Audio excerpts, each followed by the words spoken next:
Hi friends, எல்லோரும் எப்படி இருக்கீங்க? நாங்கள் நல்லா இருக்கிறோம். இன்றைக்கி வந்துட்டு ஜாதி மல்லி வேட்டை தாங்க. பாருங்கள், ஜாதி மல்லி எவ்வளோ ஜாதி மல்லி பூ எங்கள் செடியில் பூத்துருக்குன்னு இன்றைக்கி அறுவடை பண்ணி நம்ம கட்டி தலையில் வச்சுக்க வேண்டியது தாங்க.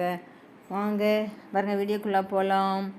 இங்கே ஒரு செடி படிக்கட்டிலே ஒரு செடி, சின்ன செடி இருந்துச்சு இல்லைங்களா, அதில் ஒரு 4 பூ பூத்துருந்து அதை பறிச்சுட்டு அப்படியே மெத்த மேலே போயிட்டு, மெத்த மேலே நிறைய பூ பூத்துருந்துங்க, அதெல்லாம் பறிச்சுட்டேன்.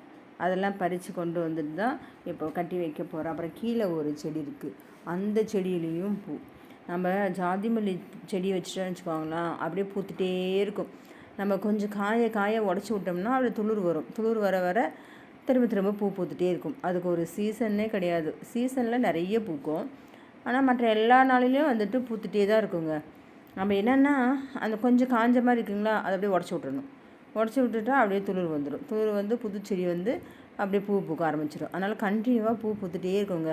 எங்கள் வீட்டில் பாருங்கள், மேலே செடி வச்சதுலேருந்து பூ பூக்க ஆரம்பிச்சதுலேருந்து பூத்துகிட்டே இருக்குதுங்க. செடி இப்போ பெருசாகிடுச்சு. இப்போ முன்ன சின்ன செடியாக இருக்கும் போதும் அதுக்கு தகுந்த மாதிரி பூ பூத்துட்டு தான் இருக்கும். சரிங்களா? அதனால் ஒரு செடியாக இருந்தாலும் நம்ம வீட்டில் வச்சு அது தண்ணி ஊற்றி பராமரித்தோம்னா நம்ம தலைக்கு பூ வச்சுக்கலாம், சாமிக்கு பூ வச்சுக்கலாம், எல்லாத்துக்கும் பூ எல்லா விசேஷத்துக்கும் தேவைப்படுது இல்லைங்களா? அதனால் பூ வந்துட்டு எப்போவுமே நமக்கு தேவை. வீட்டு செலவுக்கு, தள்ள வச்சுக்கிறதுக்கு எல்லாமே. ஜாதி மல்லி பார்க்க போனால் ஒரு முழம் வந்து 50 ரூபாங்க ஃப்ரெண்ட்ஸ். 50 ரூபாய் கொடுத்து எதுக்கு வாங்கணும்? நம்ம ஒரு செடியை வச்சு தண்ணி ஊற்றி வச்சு வளர்த்து வச்சுருந்தோம்னா அழகாக பறித்து தள்ளில் வச்சுக்கலாங்களா?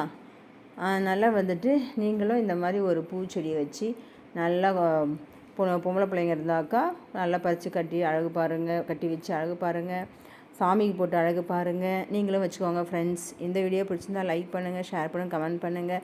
மறக்காமல் நம்ம சேனலுக்கு சப்ஸ்கிரைப்